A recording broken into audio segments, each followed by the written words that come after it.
Welcome back, dear students. After racemose inflorescences, now we are going to start cymose inflorescence. So, cymose is different from racemose because of which there are two types of inflorescences, racemose and cymose. It is completely opposite to the racemose, where the determinate type of growth of the peduncle has been seen in cymose inflorescence. The order of opening of flower is from centered towards periphery, that is the centrifugal order of opening. The appearance of the flowers, it is in basipetal succession, means older flower appears first at the apex and the younger flowers are developed at the base. So this is the basipetal succession. So these are the three main differences between racemose and cymose. In cymose type of inflorescence, the growth of the main axis or peduncle that has been immediately terminated by the development of flower at its apex. So due to which this type of inflorescence is of definite growth of the peduncle. So it is also called as determinate type of inflorescence. So in this figure we can see this is the peduncle that has been terminated by the formation of the flower. So this is the first flower form. I said it is a old flower, and the young flowers are develops on the lateral branches at the base of the old flower. So older at the apex and younger at the base. So this is the basipetal succession that has been seen in the cymose type of inflorescence. Here the peduncle has been terminated by the formation of the flower. Similarly, the lateral branches that develops below this terminal flower also get terminated by the formation of a flower. Okay, so this is the main characteristic of cymose inflorescence.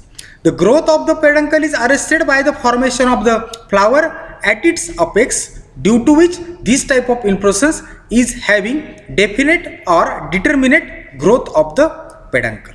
So this is called as indeterminate type of inflorescence. Okay, often the main axis or peduncle bears lateral branches, each ending in a flower. So these lateral branches also ending with a flower.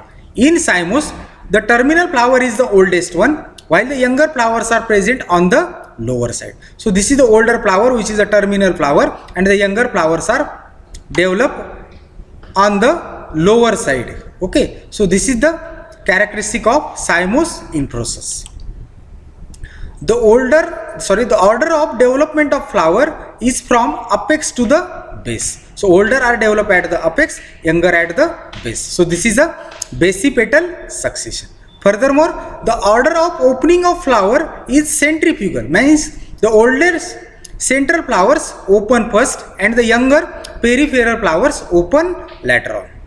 So the order of opening, it is centrifugal from center towards periphery. From center towards periphery. Here the older flower which is developed at the center opens first, then the younger flower which are develops at the base. So the order of opening is from center towards periphery, means oldest central flower opens first and younger peripheral flower opens later.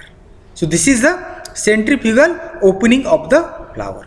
The arrangement of the flower is basipetal, means the older flower at the apex and younger at the base. Next thing, the peduncle is always terminated with the formation of the flower, while the lateral branches that has been developed on its lower side are also terminated by the formation of the flower. So these are the main characteristics of the cymose inflorescence. Once again I am going to repeat it again. The peduncle is terminated by the formation of the flower, so it having a definite growth. So this type of inflorescence is a determinate type of inflorescence. The lateral branches that develops below this old flower or terminal flower that also ending in a flower. In cymose, the terminal flower is the oldest one, while the younger flowers are present on the lower side. The order of development of flower is from apex to base, that is basipetal succession. So meaning of this basipetal succession is that older flower are present at the apex and younger at the base. The order of opening of flower is centrifugal, that is the oldest central wall open first and younger peripheral flowers open later. Okay, so this is the characters of cymose inflorescence. Okay, got it? Now this inflorescence has been divided into three types: uniparous, biparous or multiparous. So what is meaning of this uniparous, biparous, multiparous? That I am going to explain it here. The first one type is a solitary simple cyme.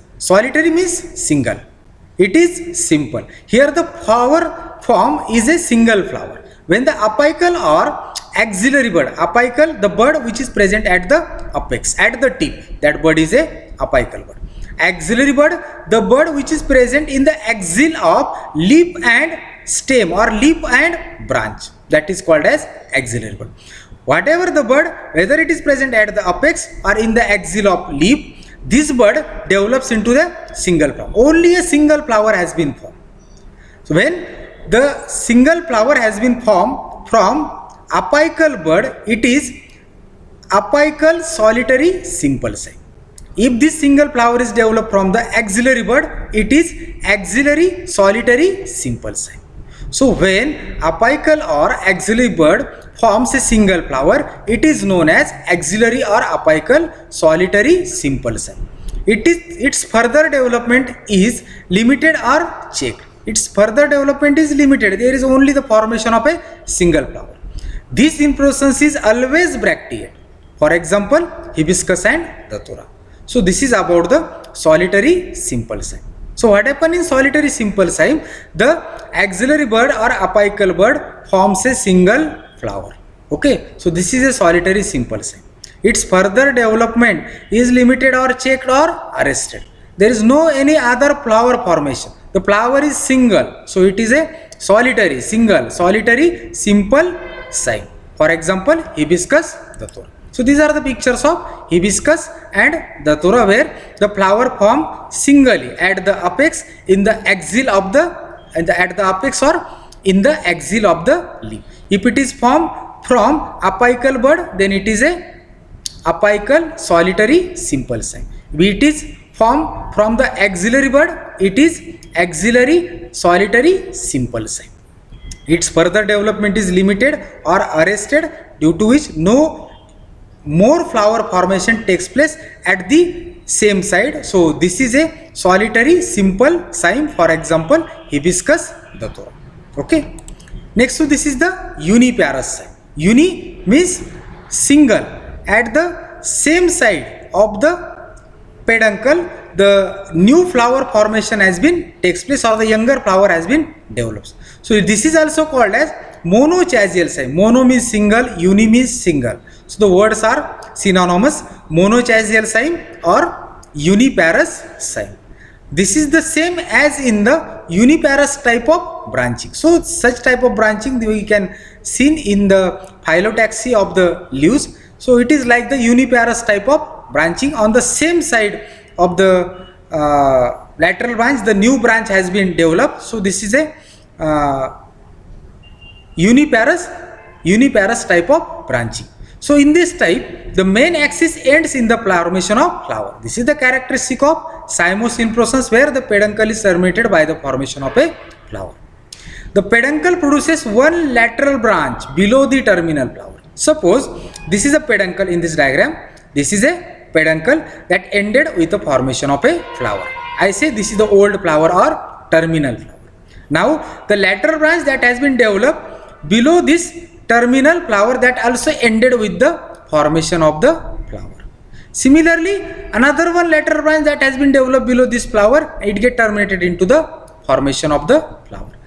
Again the lateral branch has been developed, that get ended with the formation of the flower. So this type of formation of the flowers on the peduncle, it is uniparous cyme.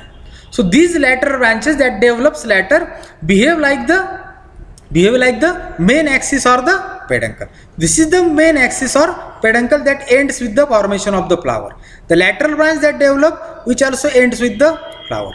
Again the lateral branches has been developed. So this is the single lateral branch that has been developed at the base of the terminal flower, so it is a uniparous cyme, single lateral branch. If there are two lateral branches that has been formed below this terminal flower, then we say it is a biparous cyme. It is uniparous because a single lateral branch has been developed at the base of terminal flower. Why I say it is a terminal flower? Because this is the first formed flower from the peduncle, and the lateral branch developed at the base of this terminal flower.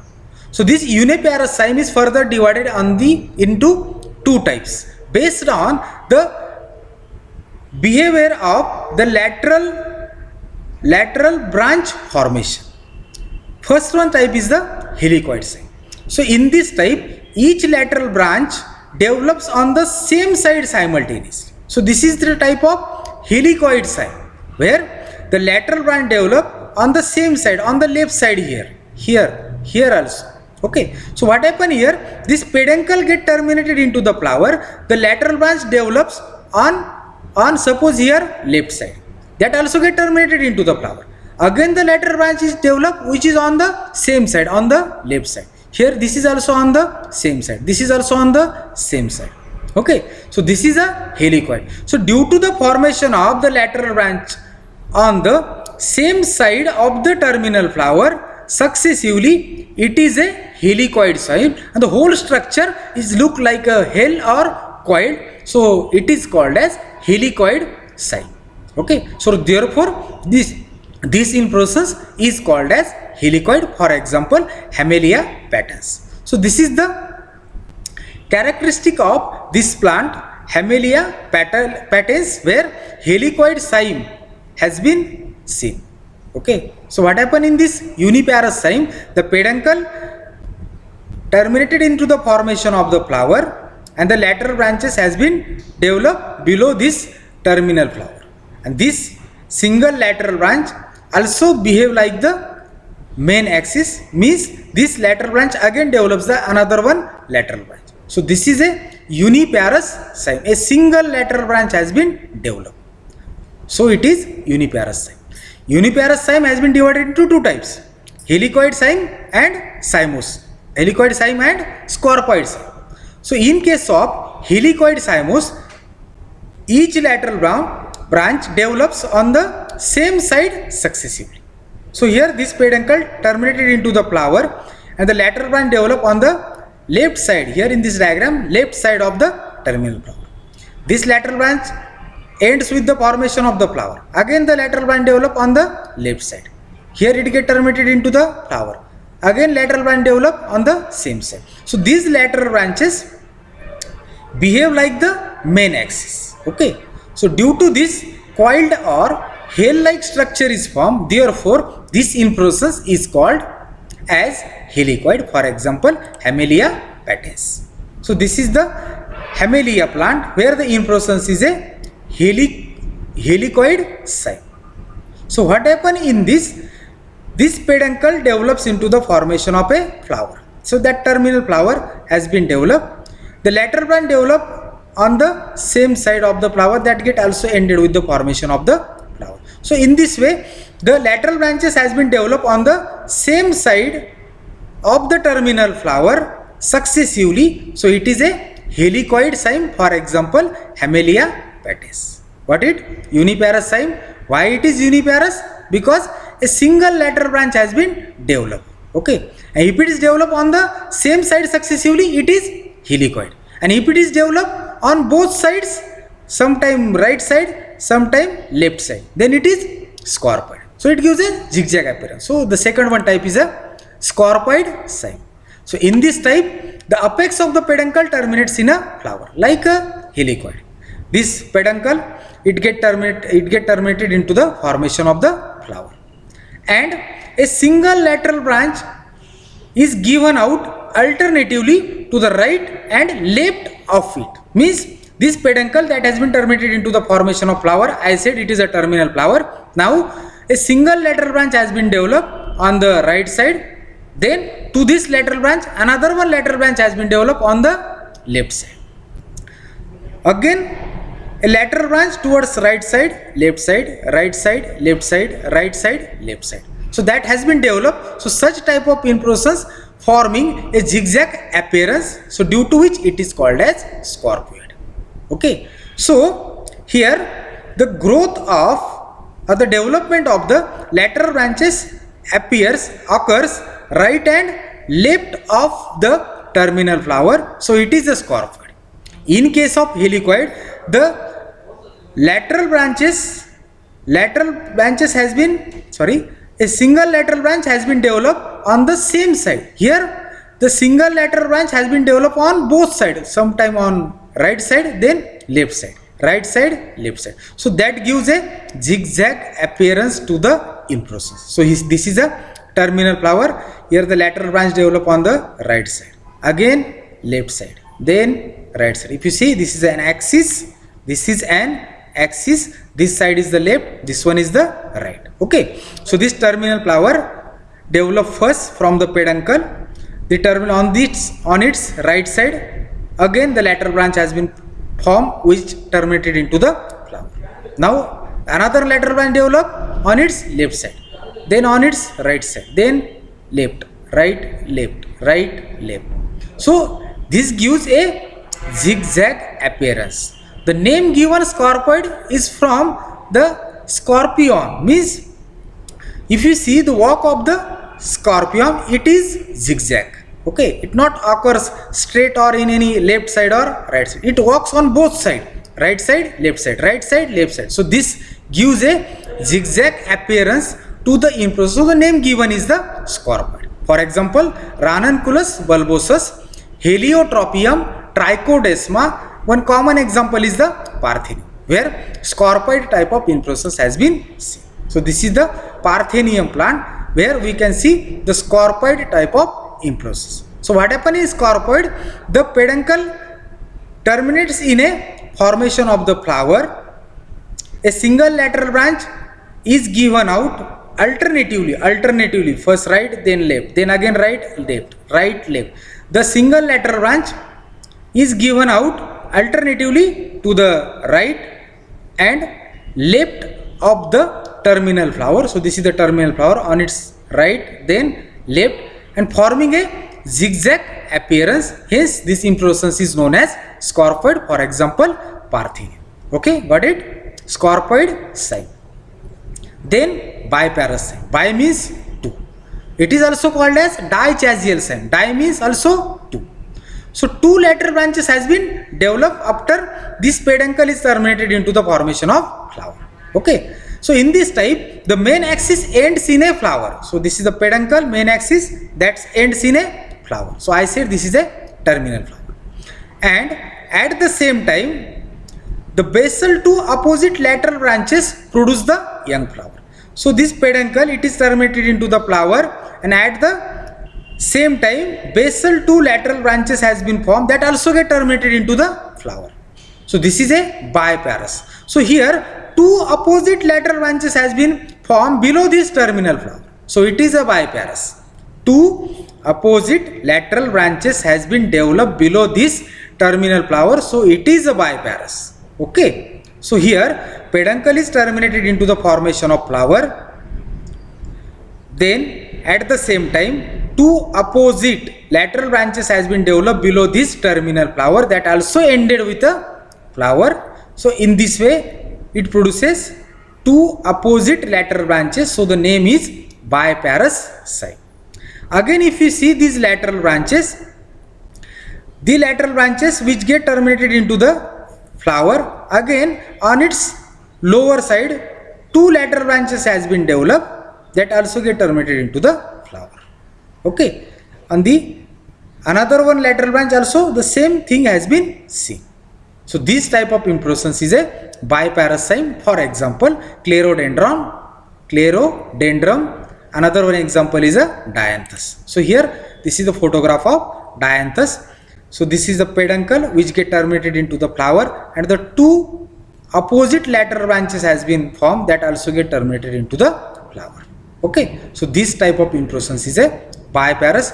Two opposite lateral branches which are formed at the base of terminal flower. So the name is biparous. For example, dianthus. Okay, got it? Biparous sign. then multiparous cyme. So the meaning of the multi means many. Synonym to the multiparous cyme is a polychasial cyme. The meaning of the poly is also many. So in this type of inflorescence, the main axis ends in a flower. This is the characteristic of cymose inflorescence, and at the same time it again produces the number of lateral flowers around, number of lateral branches below this terminal flower. So there are a number of lateral flowers develop more or less simultaneously. So what happen here? This peduncle that terminates into the formation of flower. This is a terminal flower, the first form flower. So I give a number 1 to this flower. Okay, the peduncle terminated into the flower. This is the oldest flower. I give a number 1.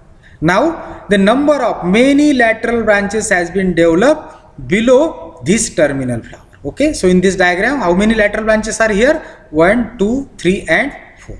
Okay, so these are more than 2. Many lateral branches are formed, so the name is multiparous. So on each lateral branch, what happened? The lateral branch that has been developed below this terminal flower also ended with a flower. So I give a name, I give a number 2. Similarly, on this lateral branch, it get also terminated into flower. The number is same, 2. Here also 2. Here also 2. Now below this flower, again many lateral branches has been formed. Many lateral flowers has been formed. So I give a number 3 first. So these are the first form. After 2, so 3, then 4, again here 3, 4, here 3, 4, 3, 4. So it gives an umbrella like appearance or a look to this inflorescence. But if you see the opening of the flower, in this case the central one flowers, so those flowers which are first form are central flower, they open first. These are the older flowers. So the opening of the flower in case of cymose inflorescence, it is centrifugal, means the flower present at the center open first, then the peripheral flowers. So if you see the opening of the flower, we can say that it is a multiparous cyme. It is not umbel. If it is look like an umbrella, it looks like an umbelline process, but is radially distinguished from the latter by opening of the middle flower first or the central flower first. The central flower opens first. For example, Calotropis. So this is happen because of the fact that below the terminal flower many lateral branches has been develops simultaneously, and this number of lateral flowers develops also behave simultaneously, means this lateral branch ends in a flower. Below this flower again the lateral flowers has been developed, many lateral flowers. Here the lateral branches are 4. On each lateral branch it again form the 4 lateral flowers. Here also 4 lateral flowers has been developed on each lateral branch. So this is a multiparous cyme. Many lateral branches has been developed below the terminal flower. So this is a multiparous cyme or polychasial cyme, for example Calotropis. So this is the photograph of Calotropis. Here we can see this. This is a terminal flower, and below this terminal flower many lateral branches has been developed that also get terminated into the flower. So it gives an appearance of umbel or umbrella, where the pedicel of the flower having the same length that we can see in the cymose inflorescence, but it is not an umbel, because if you see the opening of the flower, the middle oldest flowers are open first. So it is not umbel, it is a multiparous cyme, for example Calotropis. So in this way, these are the types of cymose inflorescences. First one is the solitary simple cyme, where the flower has been formed singly either at the apex or in the axil of the leaf. Okay, for example hibiscus, datura. Uniparous cyme, here a single lateral branch has been developed below the terminal flower. Okay, so when we see the different types of uniparous cyme, for example helicoid cyme, so in this type each lateral branch develops on the same side of the terminal flower successively, so it gives a coiled or hail like structure. So that type of inflorescence is a helicoid cyme, for example Hamelia patens. Okay, next type is a scorpoid. Here the development of the single lateral branch is different from the helicoid. Here the single lateral branch is given out alternatively to right and left of the terminal flower and forming a zigzag appearance. So this is a scarpoid. It gives a zigzag appearance for the formation of single lateral branch.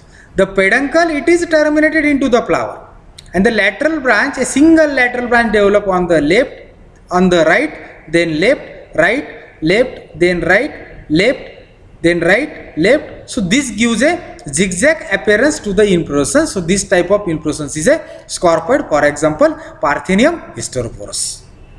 Congress, we say it is a congress. So these are the, so this is about the scarpoid cyme. Next is a biparous cyme. Two lateral branches has been developed on opposite side. Two opposite lateral branches has been developed below the terminal flower. It is a biparous cyme which also ended with the formation of flower. Again, two lateral flowers has been developed on each lateral branch. For example, dianthus. Another one is a multiparous cyme. Many lateral branches has been developed below the terminal flower. So this is the terminal flower. Peduncle is terminated into the flower. It is a terminal flower. Below this flower, many lateral branches has been developed. And on each lateral branch, it get again form many lateral flowers. Okay. So this lateral branch get terminated into the flower, and below this, many lateral flowers has been formed in the same order, in the more or less simultaneously. Okay. So this is a multiparous cyme, for example, Calotropis. Okay. So this is about the cymose inflorescence. So for this lecture,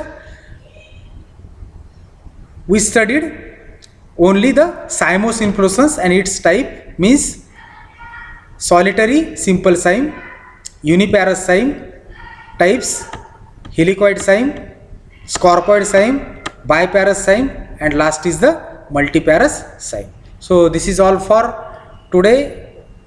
Stay safe, stay home. Thank you.